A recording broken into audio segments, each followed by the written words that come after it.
अस्सलाम वालेकुम नाज़रीन, प्रोग्राम हादी सेहत में वेलकम। मेरा नाम हकीम नासिर अली मिन्हास है। उम्मीद करता हूँ आप सब खैरियत से होंगे।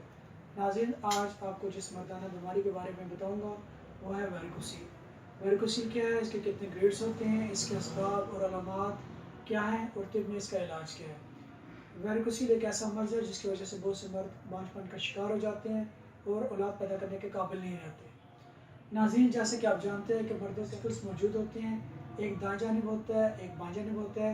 ये टेस्टिकल्स एक थैली के अंदर मौजूद होते हैं जिसे हम स्कॉटम कहते हैं। वेरिकोसील से मुराद टेस्टिकल्स के गिर्द जो स्कॉटम के साथ वेन्स होती है उनका फूल जाना है। स्कॉटम से मुराद इंसानी जिस्म की वो थैली टेस्टिकल्स मौजूद होते हैं। ये मर्ज ज़्यादातर लेफ्ट टेस्टिकल्स में होता है। वेरिकोसील की एक काफ़ी कम्प्लेक्स टर्म है। इंसान के रिप्रोडक्टिव सिस्टम में टेस्टिकल्स शामिल होते हैं। ये टेस्टिकल्स के गिर्द ढीली स्किन स्कॉटम में मौजूद होती है। इन टेस्टिकल्स में रिप्रोडक्टिव सेल्स यानी कि स्पर्म्स बनते हैं। इन्हीं टेस्टिकल्स में टेस्टोस्टेरोन भी पैदा होते हैं। ये टेस्टोस्टेरोन अपने मसल्स की ताकत और सेक्सुअल कुव्वत के लिए इस्तेमाल होते हैं। स्कॉटम हमारे लिए इन टेस्टिकल्स को ठंडा रखते हैं जिससे हमारे स्पर्म्स की प्रोडक्शन के लिए टेम्परेचर मौजूद रहता है। टेस्टिकल्स के अंदर स्पर्मेटिक कॉर्ड के जरिए लटके होते हैं और स्पर्मेटिक कॉर्ड के अंदर काफ़ी वेन्स होती हैं। वो वेन्स जिनमें स्पर्म्स ट्रैवल करते हैं इसको वास डिफरेंस कहते हैं। जबकि एक वेन जिसका नाम टेस्टिकुलर आर्टरी है, यह खून को टेस्टिकल से वापस पेम्पनी कॉम्प्लेक्स से खून टेस्टिकल्स वेन्स में जाता है। वेन्स में वन वे वॉल्स सेल्स होते हैं जो कि खून को वापस टेस्टिकल्स में जाने से रोकते हैं। जब टेस्टिकल वेन्स में मौजूद ये वॉल्स डैमेज हो जाते हैं, ये काम सही तरह अंजाम नहीं दे पाते, जिसकी वजह से खून वापस टेस्टिकल्स को जाना शुरू हो जाता है। क्योंकि बाएं तरफ की वेन्स दाएं तरफ की वेन्स की निस्बत ज़्यादा सीधी और लंबी होती हैं। खून की इस हरकत की वजह से पेम्पनी कॉम्प्लेक्स की वेन्स फूल जाती हैं जिसकी वजह से टेस्टिकल का टेम्परेचर बढ़ जाता है। तो इसके लिए स्पर्म की प्रोडक्शन मुश्किल हो जाती है जो कि मर्दाना बांझपन का बाइस बनती है। स्पर्म के अलावा यह टेस्टोस्टेरोन की तादाद को भी कम कर देती है जिसकी वजह से आप कई सेक्सुअल मसाइल का शिकार हो जाते हैं। वेरिकोसील स्पर्म की तादाद और मिकदार दोनों पर असर करता है। टेस्टिकल्स को एक खास मकसद के तहत जिस्म से बाहर रखा गया है क्योंकि इंसानी जिस्म का दर्जा हरारत ज़्यादा होता है जबकि इसके मुकाबले में टेस्टिकल का दर्जा हरारत बाकी जिस्म से 1 से 2 सेंटीग्रेड कम होता है। नाज़रीन, आप बात करते हैं वेरिकोसील के ग्रेड्स के बारे में। वेरिकोसील के 5 ग्रेड्स होते हैं। सबसे पहले बात करते हैं ग्रेड 1 के बारे में। ग्रेड 1 वेरिकोसील में जोर लगाने पर टेस्टिकल्स में नसों के अंदर खून का दौरानिया रिवर्स नहीं होता। अगर लेटने या खड़े होने पर दोनों सूरतों में वेरिकोसील नज़र ना आए और ना ही मालिश को महसूस हो तो वो ग्रेड 1 वेरिकोसील है।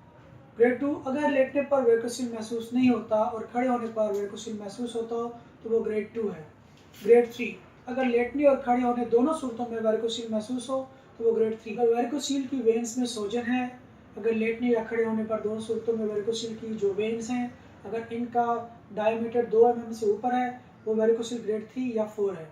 अगर वेरिकोसील में जोर लगाने पर टेस्टिकल में नसों के अंदर खून का दौरानिया रिवर्स होता है तो ये हायर वेरिकोसील के ग्रेड 3 या 4 में चला जाता है। ग्रेड 4 अगर लेटने और खड़े होने पर दोनों वेन्स नज़र आती हैं और हाथ लगाने पर महसूस होती हैं तो वो ग्रेड 4 है।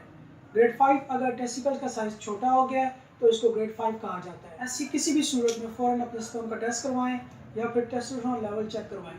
वेरिकोसील की मंदरजा झैल अलामात हैं टेस्टिकल्स में दर्द होना, टेस्टिकल्स में चुभन का होना, टेस्टिकल्स की थैली के नज़दीक सोजन, स्कॉटम के अंदर वेन्स का फूल जाना, टेस्टिकल्स का सिकुड़ जाना। इस बीमारी में खुशी के ऊपर एक उभार सा मालूम होता है जो नीचे से खुला हुआ और ऊपर से तंग और गिरादार होता है।